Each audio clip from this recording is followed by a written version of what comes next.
जय श्री कृष्ण दोस्तों, हर हर महादेव। मैं पूनम पांडे आप सभी लोगों का शक्ति कुंज चैनल पे बहुत बहुत स्वागत करती हूँ। 2024 बहुत ही जल्द समाप्त होने वाला है और अब 2025 आने वाला है।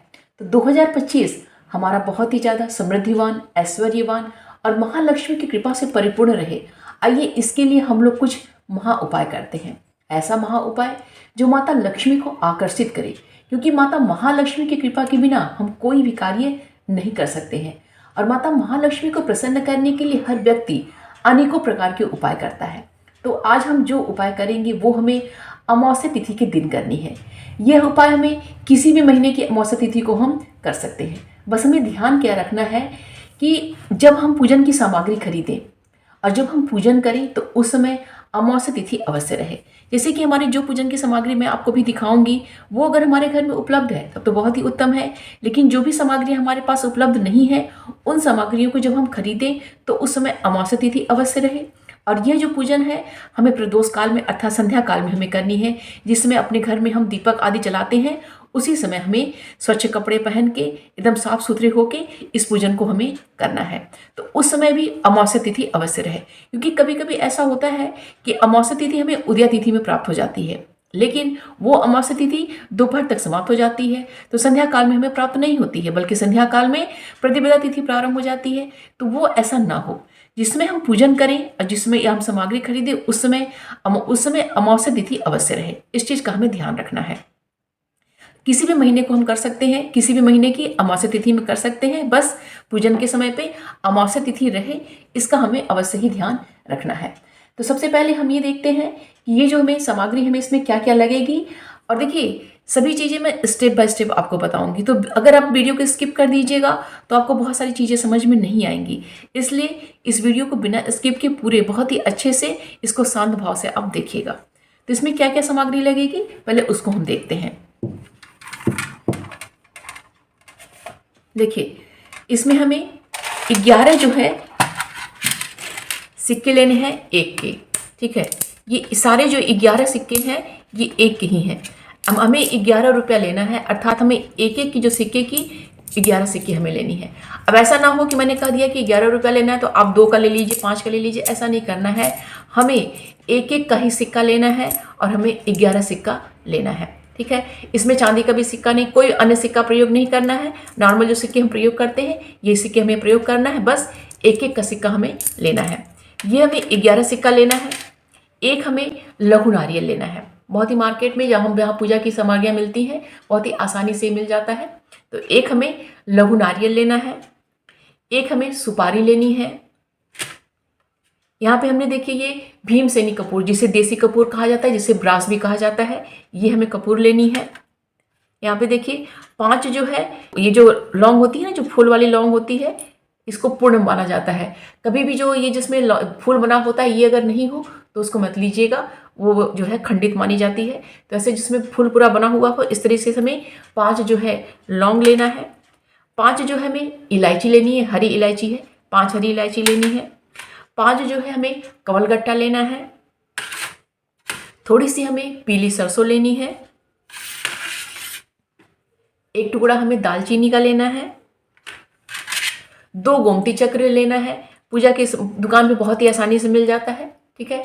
2 हमें गोमती चक्र लेनी है और 2 हमें पीली कौड़ी लेनी है, ठीक है। ये भी हम पूजा की दुकान पे बहुत ही आसानी से मिल जाता है। 2 हमें ये लेनी है। तो ये इतनी हमारी पूजा की सामग्री हो गई। और अब हमें इस तरीके से मिट्टी का एक, जिसे हम लोग देखिए इसको घरिया बोलते हैं, कुछ लोग इसे करवा बोलते हैं, कुछ लोग इसे कुल्हड़ भी बोलते हैं। तो देख लीजिए आपके यहाँ क्या बोला जाता है, लेकिन मिट्टी का ही देखिए हमें लेना है। देखिए मैं आपको इस दिखाती हूँ कि मेरे पास देखिए पीतल का भी इस तरीके से है, लेकिन हमें पीतल का प्रयोग नहीं करना है। ये देखिए सेम ऐसे ही है, यह भी है, लेकिन इसका प्रयोग नहीं करना है, हमें मिट्टी का ही प्रयोग करना है।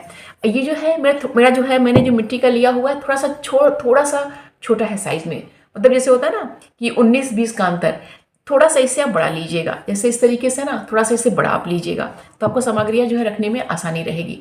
वैसे इसमें भी हम रख सकते हैं, लेकिन इससे थोड़ा सा बड़ा रहेगा तो और आसानी से इसमें रखा जा सकता है। तो इस तरीके से लेना है। और ये जो हमें मिट्टी का जो बर्तन लेना है, ये हमें अमावस्या तिथि में ही खरीदनी है। ऐसा नहीं है कि हम किसी भी दिन ला के खरीदेंगे और अमावस्या तिथि के दिन हम पूजा करेंगे। अमावस्या तिथि के दिन ही हमें इसे खरीदनी है। और जितनी भी हमारी पूजा की सामग्रियाँ हैं, सब हमें अमावस्या तिथि को ही, अगर आपके घर में सामग्रियाँ ये हैं तो अच्छी बात है, अगर नहीं है तो अमावस्या तिथि के दिन ही सभी सामग्रियाँ को आप लाइएगा। ठीक है, इतनी सामग्रियों को हमें एकत्रित कर लेना है। और जिस समय हम संध्या काल में, प्रदोष काल में अपने घर में दीपक आदि जलाते हैं, उस समय हमें साफ सुथरा कपड़ा पहन के आसन लगा के बैठ जाना है। और इस तरीके से जो हमारा मिट्टी का ये घड़िया है, इसके अंदर सामग्री कैसे डालनी है वो भी मैं आपको करके दिखाती हूँ। तो सबसे पहले जो है, इस पर जो ये हमने जो देसी कपूर लिया हुआ है, इसके अंदर देसी कपूर हम डालेंगे। देखिए, अभी मैं मंत्र भी आपको बताऊंगी, तो क्योंकि अभी मंत्र आपको मैं नहीं बता रही हूँ, क्योंकि अभी मैं सामग्रियाँ डाल रही हूँ। तो इस तरीके से हम देसी कपूर इसमें पहले डालेंगे। ठीक है, इसके ऊपर जो हमारा ये 11 कॉइन है, 11 सिक्के जो हमारे एक एक के हैं, इसको मैं डालूंगी। ठीक है, इसको हमें डालना है। ठीक है, इसके पश्चात हमें नारियल डालना है। इसमें एक की सुपारी, जो हमने एक सुपारी रखी हुई है, वो हमें डालनी है। इसमें हमें जो है हरी इलायची डालनी है। इसमें हमें लौंग डालना है। इसमें हमें पीली सरसों डालनी है। इसमें हमने जो 5 कमल गट्टा रखा हुआ है वो डालना है। एक जो हमने दालचीनी का टुकड़ा लिया हुआ है वो हमें डालना है। 2 जो हमने गोमती चक्र रखा था वो हमें डालना है। देखिए, ये थोड़ा सा छोटा पड़ गया, इसीलिए मैं बोली थोड़ा सा इससे बड़ा साइज लीजिएगा। और इसमें हमें 2 कौड़ी डालनी है। ठीक है, तो इस तरीके से थोड़ा सा इससे बड़ा आप लेंगे तो बहुत ही आसानी इसमें अट जाएगा। ये मेरा छोटा आ गया है, तो आप थोड़ा सा इससे बड़ा लीजिएगा। तो इस तरीके से सभी सामग्रियों को इसमें हमें डाल देना है और अपने सामने इस तरीके से हमें रख लेना है। रख के हमें धूप और दीप दिखानी है। ठीक है, हम घी का एक दीपक ले लेंगे, दीपक दिखा देंगे और धूप हम दिखा देंगे। धूप और दीपक हम इन्हें दिखा देंगे अच्छे से। उसके पश्चात अपना हाथ जोड़ के हम बैठ जाएंगे और 8 बार हम बोलेंगे, ओम श्रीम महालक्ष्मी आगच्छ आगच्छ स्वाहा। 8 बार जो है इस मंत्र को हम बोलेंगे। उसके पश्चात इस मंत्र को जो हम बोल लेंगे, अगर आपको और भी कोई भाव करना है, जैसे आप हिंदी में कोई भाव करना चाहती हैं तो आप हिंदी में भी कुछ भाव कर सकती हैं। उसके पश्चात जब मैंने धन वर्षा पोटली आप लोग से बनवाई थी, तो उस समय मैंने आप लोगों को महालक्ष्मी का मैंने 12 नाम का महालक्ष्मी का मैंने आपको स्तोत्र बताया था। उस मंत्र को हमें, वो जो स्तोत्र है बहुत छोटा स्तोत्र है, 12 नाम का माता लक्ष्मी का है, उस स्तोत्र को हमें 21 बार बोलना है। अगर आपको लगता है कि 21 बार आप नहीं बोल सकते तो आप 11 बार बोलिएगा, लेकिन 21 बार अगर आप बोलेंगे तो बहुत ही अच्छा परिणाम आपको प्राप्त होगा। वो जो स्तोत्र है, त्रैलोक्य पूजते देवी कमले विष्णु वल्लभे यथा त्वं सुस्थिरा कृष्णे तथा भौमय स्थिरा ईश्वरी कमला लक्ष्मीश्चला भूतिर हरिप्रिया पद्मा पद्मलयाः संपुदुक्षैः श्रीः पद्मधारिणी द्वादश तानि नामानि लक्ष्मीं संपूज्य यः पठेत स्थिरा लक्ष्मीर्भवेत् तस्य पुत्रदारादिभिः सह। ये जो है माता लक्ष्मी को स्थिर करने के लिए, उनको बुलाने के लिए ये जो है स्तोत्र बहुत ही ज़्यादा महत्वपूर्ण माना जाता है। तो इस स्तोत्र को देखिए बहुत छोटा है, 21 बार बोलने में फटाक से हो जाएगा। तो 21 बार इस स्तोत्र को बोलिएगा और 108 बार आप मंत्र बोलिएगा, ओम श्रीम महालक्ष्मी स्थिरो भव स्वाहा। ओम श्रीम महालक्ष्मी स्थिरो भव स्वाहा। इस मंत्र को हमें 108 बार बोलना है। ये देखिए, पहले ही दिन जो है आपको इस मंत्र का प्रयोग करना है। जो मैंने अभी आपको 8 बार बोला है मंत्र, ओम श्री महालक्ष्मी आगच्छ आगच्छ स्वाहा, पहले दिन जिस दिन इसकी हम स्थापना कर रहे हैं ना, उसी दिन हमको बोलना है। और ये जो स्तोत्र जो मैंने आपको बताया है, जो मैंने 21 बार आपको बोला है बोलने के लिए, इसको आपको पहले दिन 21 बार बोलना है और अन्य दिन जो है 3 बार। अगर इसका प्रतिदिन आप पाठ करते हैं, 3 नहीं तो कम से कम 1 तो अवश्य कीजिएगा। इससे क्या होगा कि जो ये इसकी स्थापना हम कर रहे हैं, इसमें भी हमें लाभ होगा और जो हमने धनवर्षा पोटली बना के रखी हुई अपने लॉकर में, उससे भी हमें लाभ प्राप्त होगा। तो ये माता लक्ष्मी को अगर प्रसन्न करना है ना, तो केवल एक दिन हम उनकी स्थापना कर देंगे, फिर उनको भूल जाएंगे तो माता लक्ष्मी भी हमें भूल जाएंगी। हमें प्रतिदिन उनका स्मरण करना है, प्रतिदिन उनके स्तोत्रों का पाठ करना है, उनके मंत्र का जाप करना है, तब जो है माता लक्ष्मी की हमें कृपा प्राप्त होती रहेगी।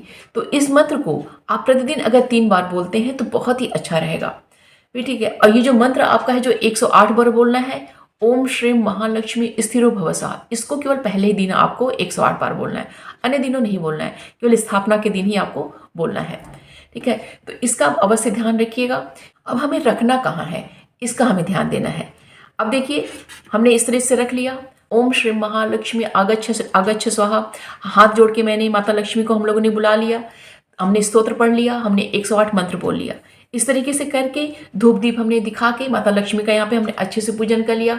अगर आपको देखिए हिंदी में भी कोई भाव करना है, जैसे मान लीजिए बहुत सारे लोग ऐसे होंगे जो कि मंत्र नहीं बोल पा रहे हैं या स्तोत्र नहीं पढ़ पाएंगे अच्छे से, तो उनके लिए है कि हिंदी में आप भाव कीजिए कि हे माता लक्ष्मी महालक्ष्मी, मैं आपको अपने घर में आकर्षित करने के लिए आप मेरे घर में भगवान विष्णु के संग स्थिर होकर मेरे घर में निवास करिए, इस मनोकामना के संग इस महा उपाय को कर रही हूँ। तो आप मुझ पर प्रसन्न होइए, आकर्षित होइए। देखिए, और भी जैसे जैसे आपको हिंदी में भाव आता है उस तरीके से आप बोल सकते हैं। इस तरीके से बोल के आपको जो है ये जो मिट्टी का हमने घड़िया लिया हुआ है, इसे जो है हमें अपने ईशान कोण में स्थापित करना है। ईशान कोण का मतलब होता है आपका उत्तर और पूर्व की दिशा में। देखिए, हमारा मंदिर भी वहीं पे स्थापित होता है, तो इसे आप अपने मंदिर में भी रख सकते हैं, लेकिन रखना हमें ऐसे है कि किसी की नज़र इस पे ना पड़े। किसी की नज़र मतलब जो बाहरी लोग आते हैं उसकी नज़र जो है इस पे ना पड़े। हमें इसे एक तरीके से समझ लीजिए कि छिपा के रखना है। आप मंदिर में भी रख सकते हैं या अपने घर के किसी भी जगह पे जो कि आपका ईशान कोण हो, उत्तर पूर्व की दिशा हो, आप वहाँ पे भी रख सकते हैं। जैसे मान लीजिए ये है, हमने रखा, इसके आगे जैसे मान लीजिए आपका कोई फ्लावर पॉट रखा हुआ है और इसको हमने पीछे करके रख दिया, और इसको ढकना उगना नहीं है, ध्यान रखिएगा, ऐसे खुला ही ये रहेगा। तो इसको हम बस ये ध्यान रखना है कि किसी की नज़र इस पे ना पड़े। अपने मंदिर में भी आप रखिएगा, तो जैसे आपने कोई फोटो रखा हुआ है तो फोटो के बगल में आप रख दीजिए, क्योंकि देखिए हम जो घर में है पूजा करेंगे उसकी बात तो नहीं है, लेकिन अन्य किसी का इस पर ध्यान ना पड़े। तो इसको समझ लीजिए कि किसी चीज़ के पीछे हमें करके रख देना है। अब प्रतिदिन जो है हम धूप दीप अपने मंदिर में दिखाते ही हैं, तो धूप दीप इन्हें हम दिखाते रहेंगे और स्तोत्र जो है 3 बार हम बोलते ही रहेंगे। और इसका भी हमें ध्यान रखना है कि जैसे मान लीजिए जैसे हमने जहाँ रखा हुआ है वहाँ पे अगल बगल जैसे गंदगी हम लोग साफ करते हैं, गंदगी हो गई है तो इसको देखिए उठा के हम वहाँ सफाई तो कर सकते हैं। बस ये मत करिएगा कि जितनी की सामग्रियाँ हैं सब इसको आप अच्छे से निकाल दीजिए, निकाल के फिर आप सोचिए कि इसको हम साफ सुथरा करके अच्छे से इसमें भर दें। ऐसा हमें बिल्कुल नहीं करना है।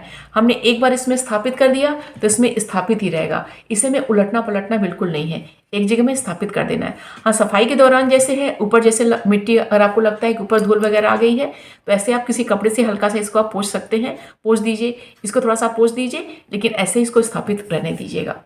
जो सामग्री हम स्थापित करते हैं माता लक्ष्मी को स्थिर होने के लिए, उसे बार बार उल्टा पुल्टा नहीं जाता है, उसको बार बार हिलाया डुलाया नहीं जाता है। तो ऐसे ही ये जो हमारा सामान है ये साल भर तक हमारा ऐसे ही रखा रहेगा और इसको हमें ऐसे ही रखे रहने देना है। देखिए, इसमें कोई भी ऐसी सामग्री नहीं है जो कि खराब हो, तो इस तरीके से हमें जो है इसको स्थापित करके रख देना है और हमारा साल भर तक ये जो है ऐसे ही पड़ा रहेगा। फिर अगले साल जब 2026 हमारा आएगा तो फिर मैं पुनः आपको मैं दिसंबर के आखिरी तक फिर मैं आपको बताऊंगी कि इसे हमें कैसे जो है इसको हमें दोबारा जो है इसको हमें स्थापित करना है, क्या क्या सामग्री हमें इसमें रखनी है, क्या क्या सामग्रियाँ इसमें से हमें निकालनी है। तो इस तरीके से बहुत ही छोटा उपाय है, बहुत ही सरल उपाय है और खर्चा हमारा बिल्कुल इसमें नहीं है। सभी सामग्रियाँ जो भी हमने इसमें यूज़ किया हुआ बहुत ही सस्ता मिल जाता है। तो इस तरीके से करके आप जो है अमावस्या तिथि को, जैसे मैं आज ये वीडियो बना रही हूँ तो इसके जो दिसंबर का जो आखिरी है उसमें भी जो है सोमवती अमावस्या में प्राप्त हो रही है, तो उस दिन भी आप इसकी स्थापना कर सकते हैं, या फिर जनवरी में जब हमें अमावस्या तिथि मिलेगी तो फिर उसमें इसकी स्थापना हम कर सकते हैं। तो देख लीजिएगा कि जैसी आपकी सहूलियत हो उस हिसाब से आप इसकी स्थापना अब कर लीजिएगा, क्योंकि ये जो उपाय है ये बहुत ही माता लक्ष्मी को प्रसन्न करने के लिए महा उपाय माना जाता है, माता लक्ष्मी को आकर्षित करने के लिए माना जाता है। तो अगर हम 2025 को बहुत ही अच्छा बनाना चाहते हैं, माता लक्ष्मी को आकर्षित करना चाहते हैं, माता लक्ष्मी को स्थिर होकर अपने जीवन में हम निवास कराना चाहते हैं, तो इस उपाय को हमें अवश्य ही करना चाहिए। तो उम्मीद करती हूँ कि यह वीडियो आप सभी के लिए बहुत ही हेल्पफुल होगा। वीडियो जरा सा भी पसंद आएगा तो प्लीज़ इसे लाइक कीजिएगा, शेयर कीजिएगा। चैनल पे अगर नए हैं तो प्लीज़ चैनल को सब्सक्राइब अवश्य कर लीजिएगा। मिलते हैं अगले वीडियो में। अपना और अपनों का ख्याल रखिएगा। जय श्री कृष्ण, हर हर महादेव।